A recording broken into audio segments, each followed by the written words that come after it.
Lucas capítulo 24, de 28 a 35, diz assim a palavra do Senhor: Ao se aproximarem do povoado para o qual estavam indo, Jesus fez como quem ia mais adiante, mas eles insistiram com ele: fique conosco, pois a noite já vem, o dia já está quase findando. Então ele entrou para ficar com eles. Verso 30.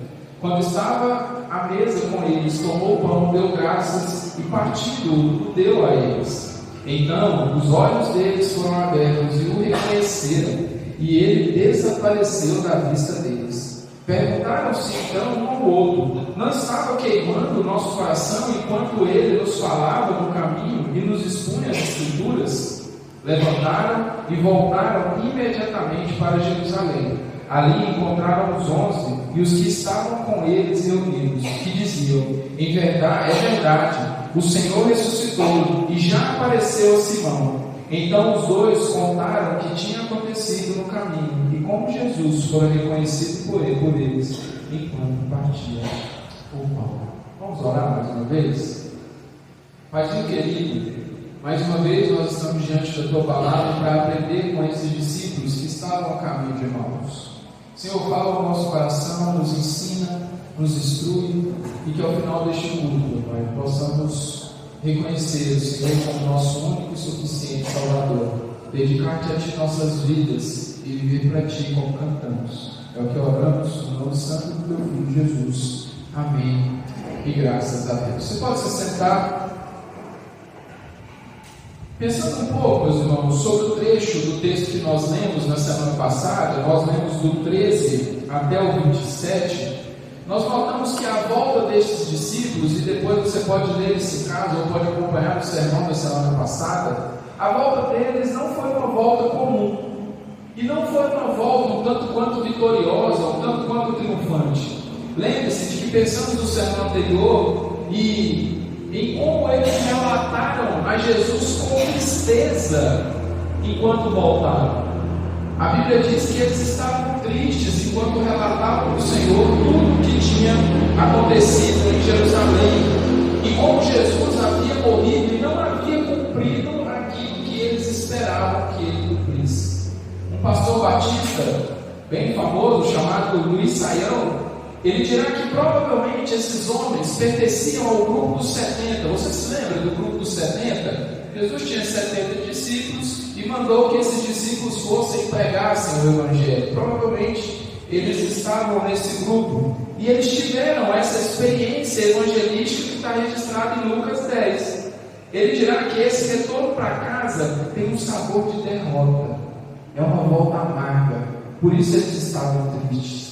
Afinal, para eles, era como se eles tivessem apostado tudo, como se eles tivessem depositado toda a confiança, toda a sua vida, tudo aquilo que nós aprendemos na EBD com o Michael, entregado a Jesus tudo que tinham, as suas expectativas, a sua vida, os seus recursos, abrindo mão de pai e mãe, pegado realmente a sua cruz e seguido a Jesus.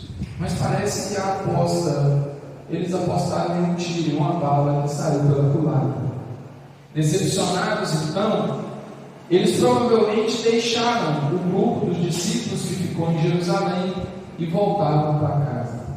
Encontrando-se com Jesus no caminho, eles ouvem da sua própria boca o que de fato as Escrituras diziam sobre o Messias. E dali então nós vimos, agora quando lemos o texto, eles convidam Jesus para que passasse a noite com eles, para que fizesse uma refeição com eles. Ali à mesa, meus irmãos, as suas vidas seriam extraordinariamente transformadas. Na semana passada, nós começamos a meditar e ver sobre essa história dos discípulos a caminho de Emaús e pudemos aprender um pouco sobre como acontece um discipulado eficaz. E nós vimos que ele começa com relacionamentos intencionais. Lembram-se que Jesus caminha de forma intencional até os discípulos. O discipulado eficaz também corrige a nossa visão sobre Jesus e a Escritura e nos dá plena satisfação em Cristo. E esse discipulado eficaz, ele é desenvolvido à luz da exposição fiel das Escrituras. Hoje nós daremos continuidade ou continuaremos a caminho de Emaús e aprenderemos que o discipulado eficaz produz fé convicta e nos liga liga ao corpo de Cristo.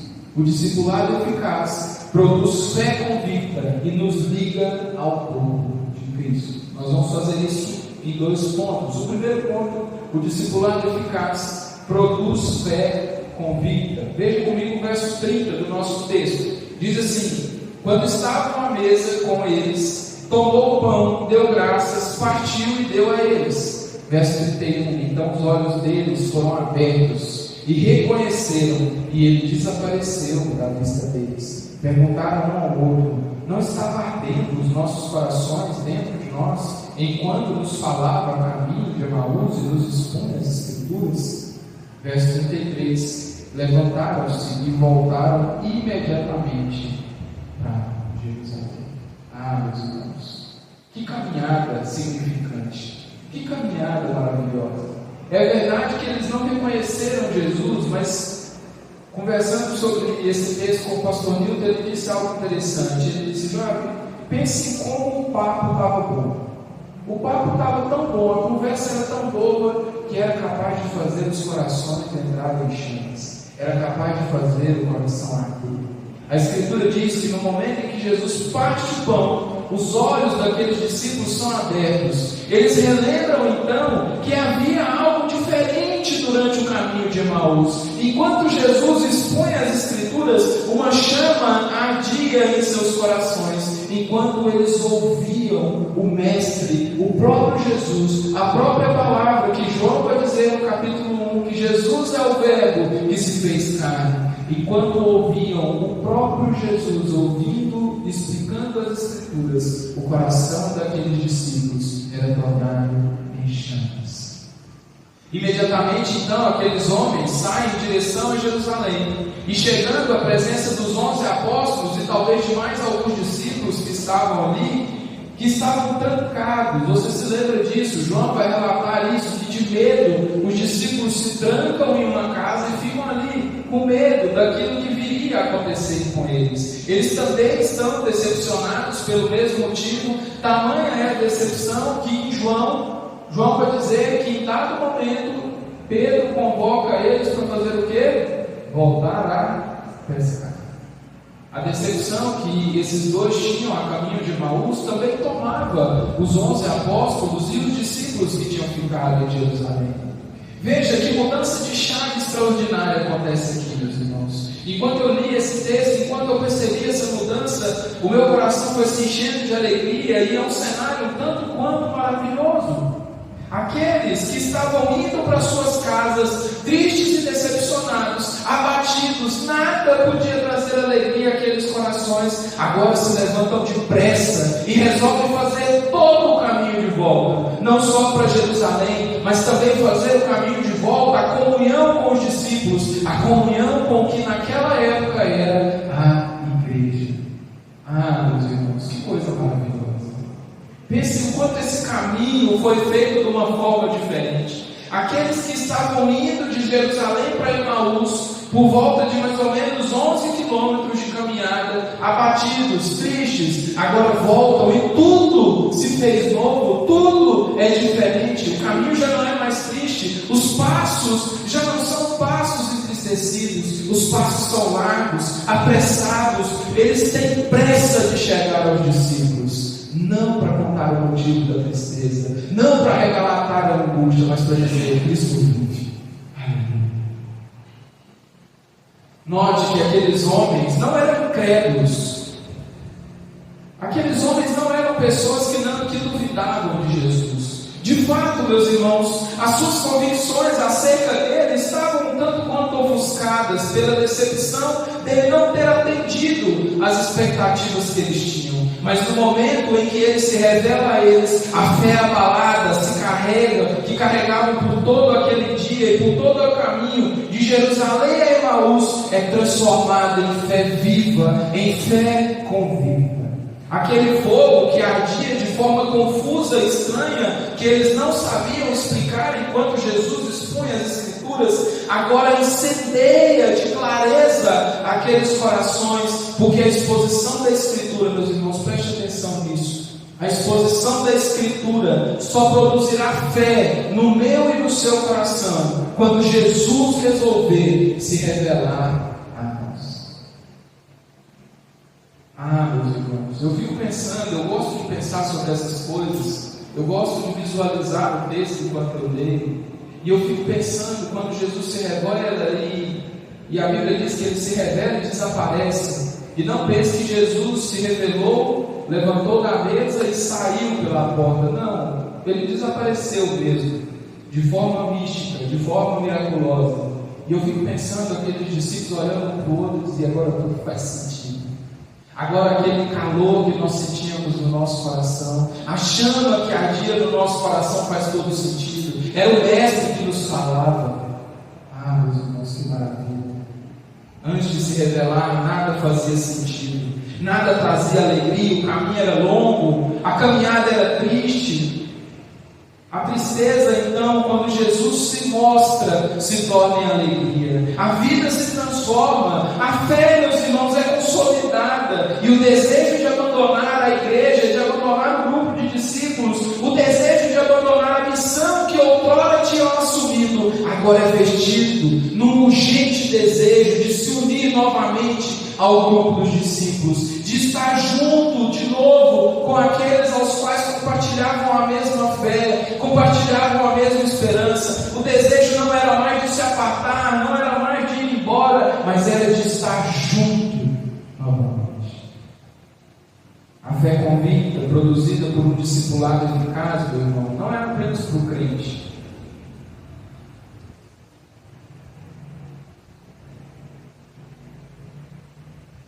Talvez você esteja pensando isso nesse momento.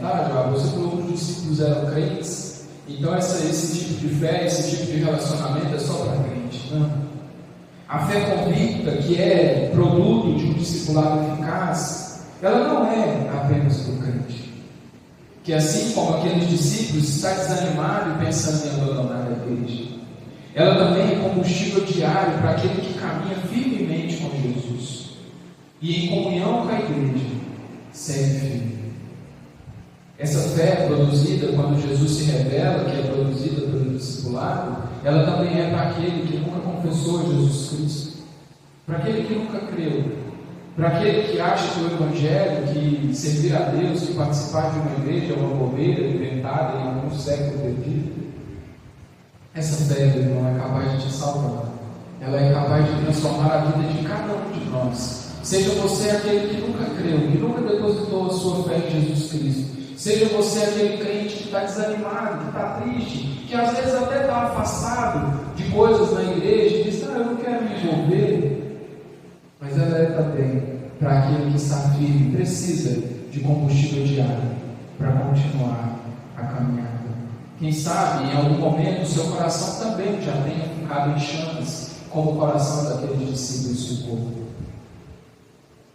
Quem sabe, ao ouvir o Evangelho pregado, você sentiu fagulhas do amor do Senhor preenchendo o seu coração e você não tenha tido clareza naquele momento e tenha ficado confuso como os discípulos, o que era aquela chama, ou talvez como eles, você nem tinha dado atenção àquela chama que ardia o seu coração.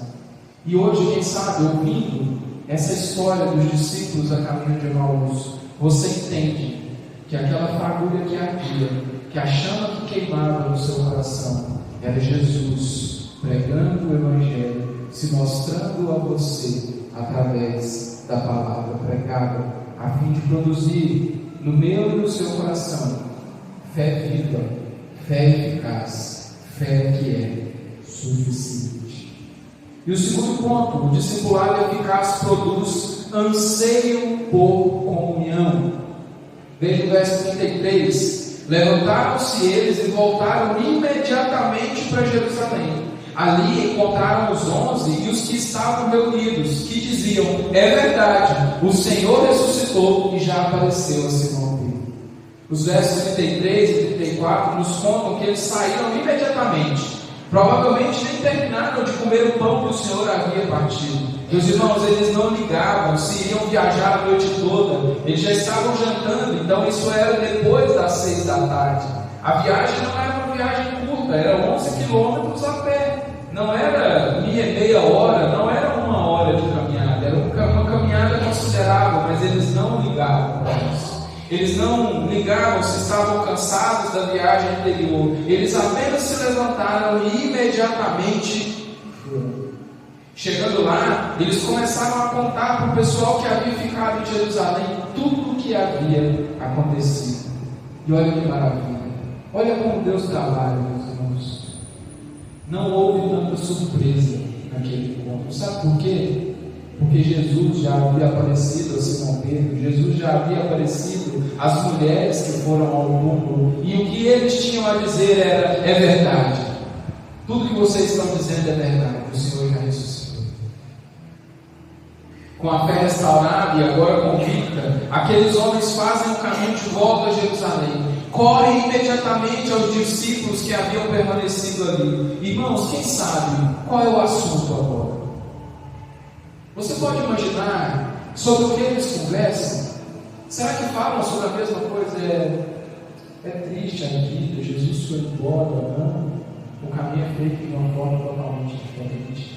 O assunto é outro. Eu fico imaginando a alegria e a ansiedade que eles estão de chegar em Jerusalém e animar os irmãos e dizendo: levantem-se, homens, vamos, ânimo, o Senhor ressuscitou, como havia dito. A alegria é o que preenche. Quem sabe aquele caminho foi até mais curto, mais rápido, dado a pressa e ao ânimo de chegarem ali. Existem muitas pessoas por aí, meus irmãos, que passaram por algo parecido com o que esses homens passaram. Alguns esperavam de Cristo algo que ele não se propunha a dar. Pessoas que esperavam milagres, riqueza, cura. Pessoas que esperavam a casa própria e ela ainda não chegou. Pessoas que esperavam carros, riquezas, tantas coisas que o Senhor não se propunha a dar. Pessoas que foram feridas, decepcionadas, talvez com Cristo e com a igreja. Algumas outras se decepcionaram com pessoas que, agindo em nome de Cristo, mas não como Cristo agiria, acabaram ferindo essas pessoas. Infelizmente, muitas dessas pessoas acabam cedendo às tentações e abandonando a igreja. Você provavelmente pode se lembrar de alguma pessoa assim, que não recebeu de Jesus o que queria, mas Jesus nunca havia prometido isso, e ela disse: esse Jesus não serve para nada, eu vou embora, vou seguir a minha vida. Ou como o Michael expôs hoje na escola bíblica, pessoas que olham para o ímpio e dizem: servir a Deus não dá com nada, o outro não serve e prospera, vai muito mais além do que eu, que estou servindo a Jesus, e abandonam a igreja. Talvez você se lembre de pessoas que foram feridas por outras pessoas. Quem sabe você é uma dessas pessoas que já foi ferido em alguma igreja, por algum líder ou por algum irmão. Ou quem sabe, pior ainda, você seja a pessoa que feriu, e agora você pode se lembrar da pessoa em que você causou o ferido e olhar para esses bancos e ver que ela não está mais aqui. Alguns usam essas feridas para argumentar que a igreja ela é desnecessária, que a fé pode ser vivida de forma plena e saudável, e que podem ser crentes e bons crentes sem a comunhão do corpo, sozinhas em casa. Meus irmãos, não caiam nessa, não acreditem nisso. Em Hebreus 10, 25, o autor escreve: não deixemos de nos reunir como igreja, segundo é o costume de alguns. Alguém já fez isso no passado. Mas encorajemos uns aos outros, ainda mais quando vocês veem que o dia se aproxima. Não há motivos, meus irmãos, para não fazermos parte de uma igreja. Muito pelo contrário, a Bíblia nos orienta que é na reunião do povo de Deus que Ele, Jesus, o próprio Deus, se faz presente. Onde houver 2 ou 3 reunidos em meu nome, ali eu estarei. O desejo daquele a quem Jesus se revela e gera fé convicta, fé viva e verdadeira no seu coração, é estar com o grupo daqueles que de forma semelhante foram alcançados por Jesus. O texto termina, meus irmãos, de uma forma maravilhosa. O grupo de discípulos estão reunidos, e veja o que acontece. Levantaram-se imediatamente e voltaram a Jerusalém, e ali contaram aos 11 E ali encontraram os 11 que estavam reunidos e que diziam: é verdade, o Senhor ressuscitou e já apareceu a Simão Pedro. Olha o verso 35. Então os dois contaram o que tinha acontecido no caminho e como Jesus fora reconhecido por eles quando partia o pão. O texto termina da forma mais bela que poderia terminar. Uns discípulos compartilhando com os outros que Jesus está. Isso é a igreja, meus irmãos. Isso é a igreja. Guarde isso na sua mente. Se você gosta de anotar, e se você precisa anotar para se lembrar, anote isso. E quando alguém te perguntar o que é igreja, diga: igreja é o povo salvo por Jesus, que se reúne em nome dele para glorificar a Deus, cumprindo a sua vontade. Irmãos, o caminho natural para aqueles que foram salvos por Jesus é um só: buscar comunhão com uma igreja bíblica e saudável, e lutar todos os dias contra as investidas que virão, e elas virão. Nós somos todos pecadores, meus irmãos, falhos, dados aos nossos pecados, entregues às nossas más falhas. Paulo vai dizer: o bem que eu quero fazer eu não faço, mas o mal que eu não quero, esse eu faço. Não venha para uma igreja, e principalmente para cá, pensando que irá encontrar alguma igreja perfeita, ou pensando que irá encontrar perfeição aqui. Você não vai encontrar. Nós somos falhos, desde as criancinhas que foram para lá até os mais velhos. Nós somos falhos, desde cada membro até eu que lidera essa congregação. Nós somos falhos. Por isso, o crente busca, aquele que foi salvo por Jesus, busca estar em comunhão, apesar de tudo isso. Para permanecer em comunhão, nós damos tudo o que temos e buscamos ter comunhão com o povo de Deus, porque esse é o desejo de Deus para os seus filhos. O desejo de Deus não é que nós vivamos desigrejados, como é o movimento famoso hoje. Não. O desejo de Deus, meus irmãos, é que nós congreguemos. Fazer parte de uma igreja não é um movimento fundado há séculos atrás. Fazer parte de uma igreja é o desejo de Deus para mim e para você. Os discípulos encontraram um discipulado eficaz com Jesus, como percebemos na semana passada, um relacionamento intencional. Jesus caminhou em direção a eles, onde ele corrigiu a forma com que eles criam, ensinando a ter plena satisfação nele e à luz da exposição fiel das Escrituras. E hoje nós vimos que esse discipulado gerou nos discípulos e deve gerar em mim e em você fé convicta e anseio por comunhão com os irmãos. Nós devemos dizer todos os dias, ou pelo menos nos dias de cultos: alegrei-me quando me disseram, vamos à casa do Senhor.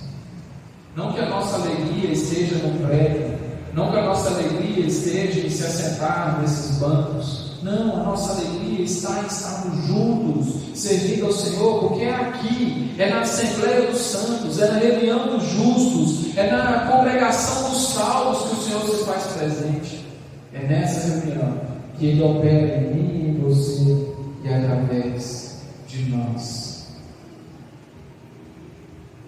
O caminho do discipulado eficaz, meus irmãos, é sempre esse: pessoas sendo levadas a Jesus por meio de uma fé correta e convicta, e urgentemente ao desejo de estarem com os outros discípulos de Jesus, discípulos que foram alcançados pela sua graça e anunciam aos quatro ventos: Jesus vive e está. Mas e você? O Mestre, meus irmãos, está à mesa hoje, como esteve há séculos atrás com aqueles discípulos a caminho de Emaús. Quem é você à mesa com Jesus? Quem é você assentado à frente daquele que parte o pão, à frente daquele que se revela? Quem é você diante do Salvador? Você é aquele que está firme, mas ciente de que precisa de fé renovada para continuar trilhando o caminho? Você é aquele que está desanimado com Jesus ou com a igreja e precisa de fé convicta para retornar? Ou você é aquele que nunca tomou uma decisão ao lado de Cristo e precisa de fé suficiente para se entregar a Ele e para confessá-lo como único e suficiente Salvador? Quem é você à mesa com Jesus? Seja qual for o seu caso, eu queria te dar alguns conselhos. Primeiro, busque fé para cada dia.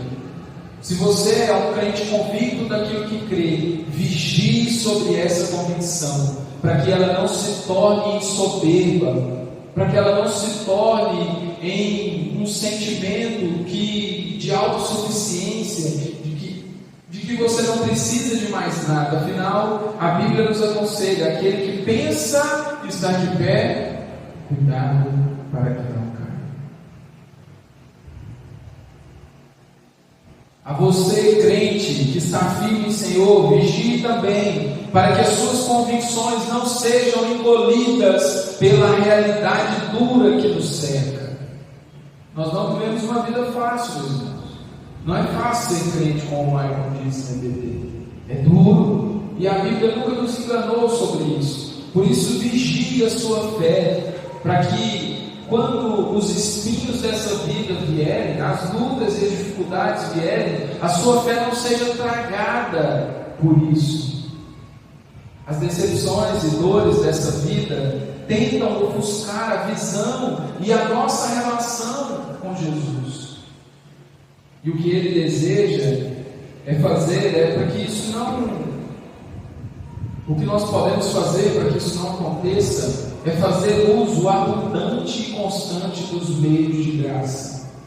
Ore, medite na Escritura e adore ao Senhor. Você pode fazer isso tanto de forma particular, na sua casa, no íntimo, no seu quarto, como Jesus aconselha em Mateus, quanto junto da congregação.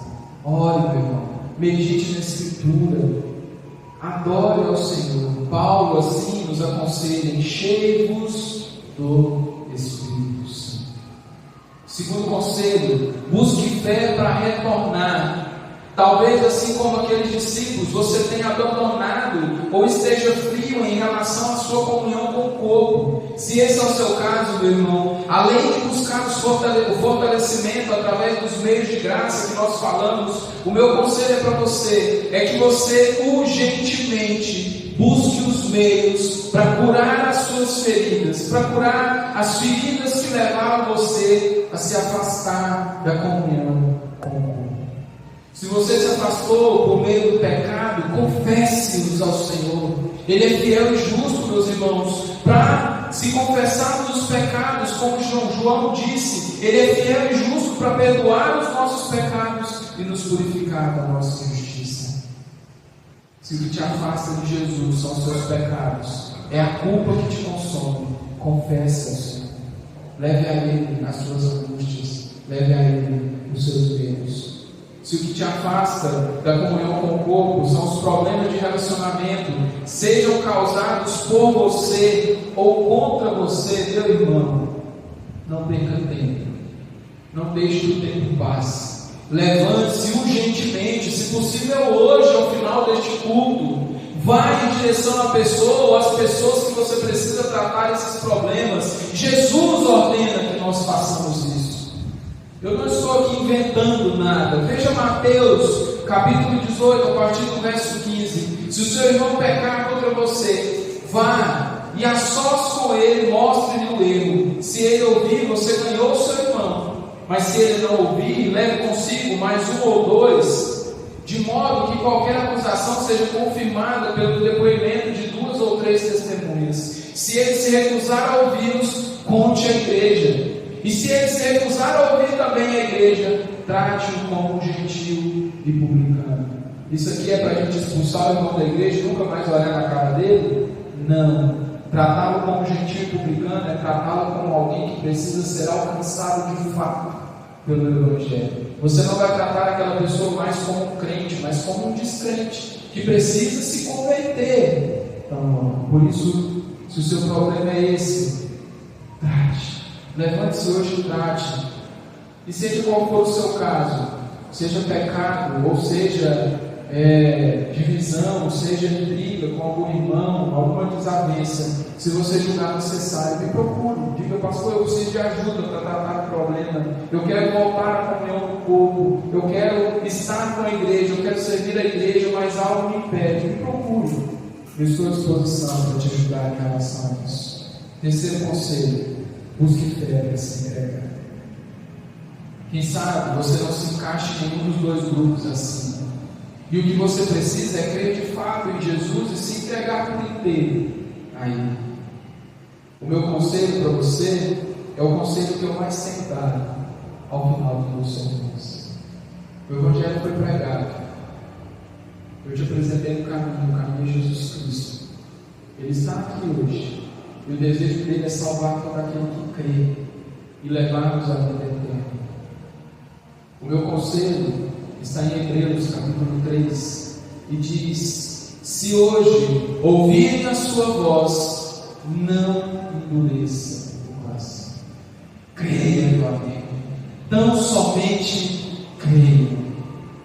Se for o seu caso, fale comigo ao final do culto ou com algum membro dessa igreja e nós poderemos te ajudar, te ingressar na caminhada do discipulado de Cristo. Seja qual for o seu caso, meu irmão e minha irmã, o Mestre está à mesa. Jesus está partindo o pão e Ele te convida a partilhar com Ele e com o seu povo. Venha, busquemos ao Senhor hoje, enquanto podemos achar. Amém. Vamos orar?